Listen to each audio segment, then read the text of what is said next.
अस्सलाम वालेकुम बच्चों, आज पढ़ना ओवल सोलुक लास्ट पार्ट। बिस्मिल्लाहिर्रहमानिर्रहीम।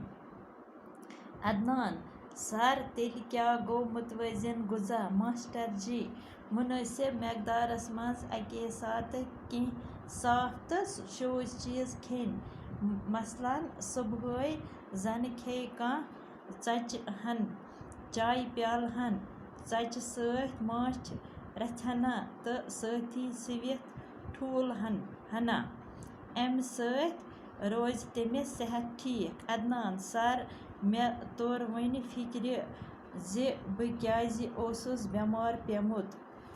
गुब्रो वनान मास्टर जी वनान बच करान अमिस सवाल अदनान ओस बेमार क्या गो अम सज़ दलील अस पोर यह गुब्रो पतमिस पतमेन मज यह वो गुब्रो लास्ट पतिम अमुक लेक्चर।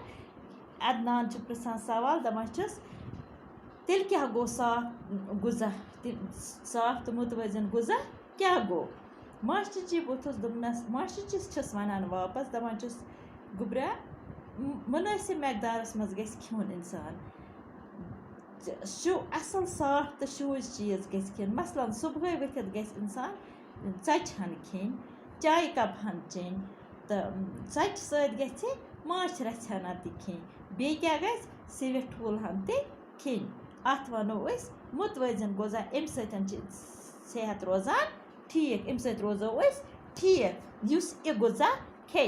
अदनान वोथुस वापस दपान अदनान मास्टर जी मे हज तोर वो फिक्री बह क्या ओसुस बेमार पेमुत बह मे यह ओवल सोवल खेमुत तो मोल मज अमे सत पेवस बह बेमार।